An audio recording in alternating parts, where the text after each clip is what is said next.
Hi, I'm John Green. Welcome to Crash Course Religion. So it's time to brush your teeth, except you can't use toothpaste, and your toothbrush bristles can't absorb any water, and you absolutely cannot risk making your gums bleed when you brush. These are a few of the rules that some Jewish people observe when they celebrate the Sabbath, or Shabbat, every Friday. These actions are considered melahot, or prohibited activities on the Sabbath.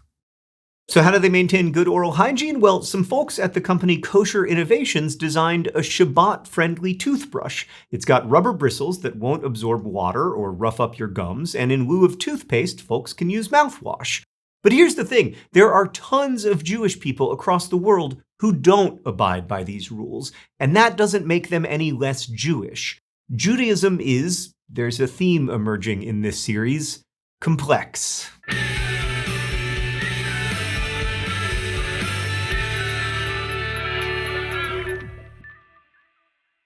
A long time ago, a man named Jacob got into an all-night fight with an angel. Jacob was a descendant of Abraham who had previously formed a covenant or agreement with God, and yet here was Jacob, one of the inheritors of that covenant, duking it out with his truly.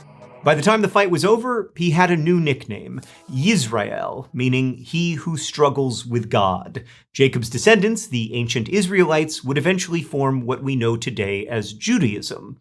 But what does it really mean to be Jewish? You might say that the Jewish people have been wrestling with that very question ever since that long ago brawl. Judaism is often described as monotheistic, so you might think, got it, one God, easy, but consider this, about half of religious Jewish people in the United States today believe in some other spiritual force, not the traditional God of the Hebrew Bible. For comparison, only about 20% of American Christians do not believe in the God described in the Christian Bible. And then when you consider non-religious Jews, an identity we'll get into more later, as many as 44% of self-identified Jewish people in the US don't believe in God at all. So if a Jewish person doesn't consider themselves religious or believe in God, are they still Jewish?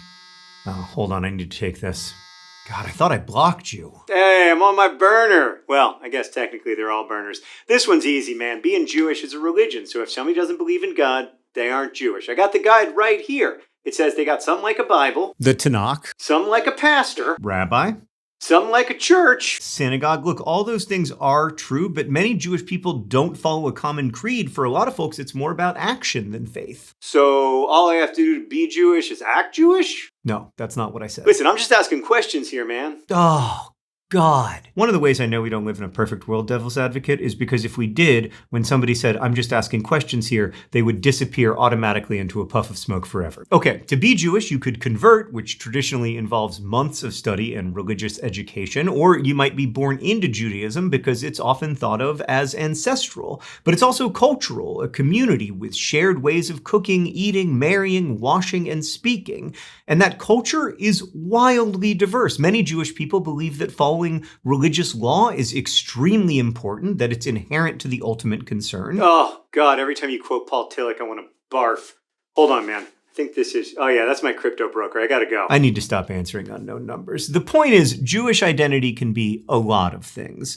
Some Jewish people feel more connected to the cultural aspects, others to the religious or ancestral ones, and some to all or none of the above. But let's begin with the stuff that fits into our stereotypical religion box. Judaism is rooted in several ancient Israelite texts known as the Tanakh, but today we're going to focus on the Torah, which has shaped how Jewish people think of their relationship to God and each other for thousands of years. The written Torah refers to the first 5 books of the Hebrew Bible, which, according to Jewish tradition, God presented to a prophet named Moses. If those 5 books were episodes of Friends, they'd be Genesis, the one about how everything was created, Exodus, the one about Moses leading his people out of enslavement in Egypt, Leviticus, the one about how to live a holy lifestyle, Numbers, the one where the Israelites suffer while they wander the wilderness, and Deuteronomy, the one with 199 commandments. The written Torah contains recurring themes of exile and return, loss, and restoration. And these themes continue to resonate with many Jewish people today, particularly in light of a very long history of persecution,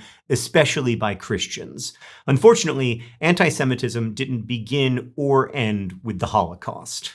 The history of anti-Semitism in Europe goes back a very, very long way, but one place where I've seen it, as somebody who spends a lot of time reading about infectious disease, is in European responses to pandemics, especially the Black Death, a horrifying pandemic that killed around half of all people in northern Africa, Europe, and Asia. In response to the Black Death, many Christian people came to believe that it was caused by Jewish people, especially Jewish people poisoning their rivers and their drinking water with some kind of magic serum that caused the plague. This was, of course, ludicrous. There was never any evidence for it. Many experts, including like the Pope, were pushing back against it, but it became so ingrained in the European idea that Jewish people were massacred around Europe in the 14th century. So I just want to emphasize that anti-Semitism in Europe certainly did not begin in the 20th century. It is very, very long-standing. All of this brings me to a brief digression about how old stories sometimes take on new life. The written Torah's themes of exile and return are a big part of the narrative surrounding the modern state of Israel, whose formation in 1948 was the goal of a political movement called Zionism.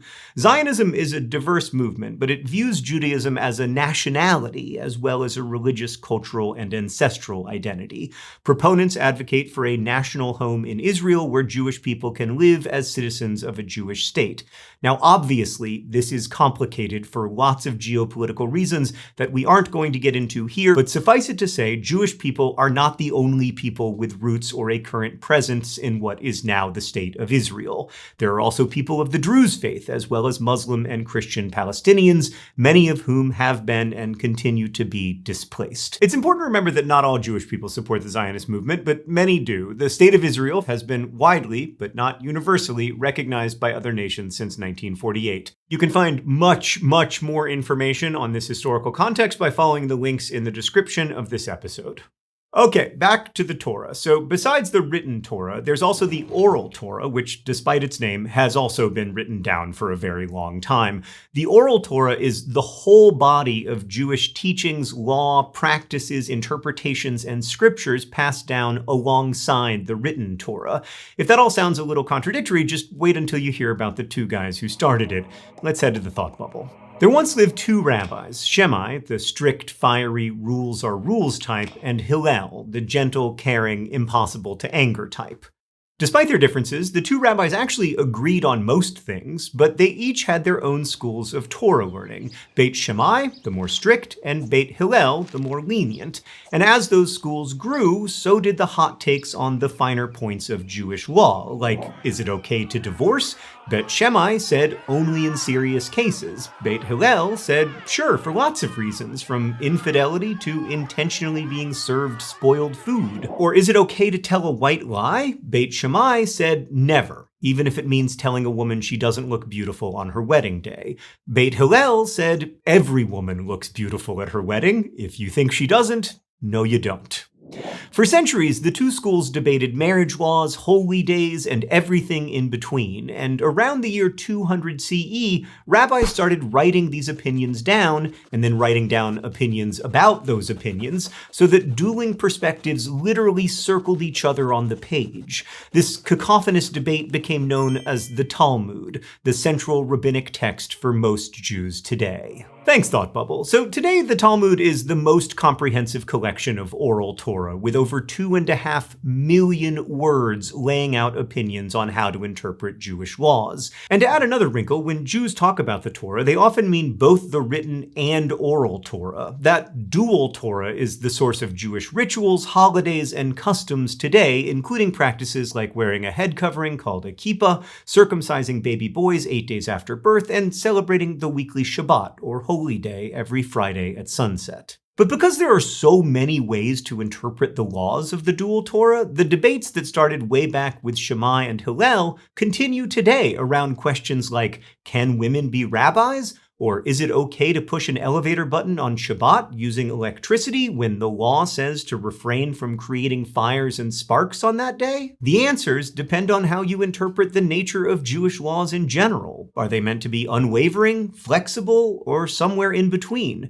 Ask 3 different Jewish people, and you might get 3 or more different answers. Many branches of Judaism have sprung from these interpretations. On the by-the-book end of the spectrum, Orthodox Judaism commits to the most traditional view of laws, especially when it comes to keeping Shabbat, following dietary restrictions, and defining gender roles. Like at an Orthodox synagogue, men and women worship in separate spaces. Only men can be rabbis, and a child is Jewish only if their mom is Jewish. Also, there's no pushing an elevator button on Shabbat, but you can ride in an elevator programmed to stop at all the floors automatically, and in places with large Orthodox populations like New York City and Jerusalem, some elevators are designed to do exactly that.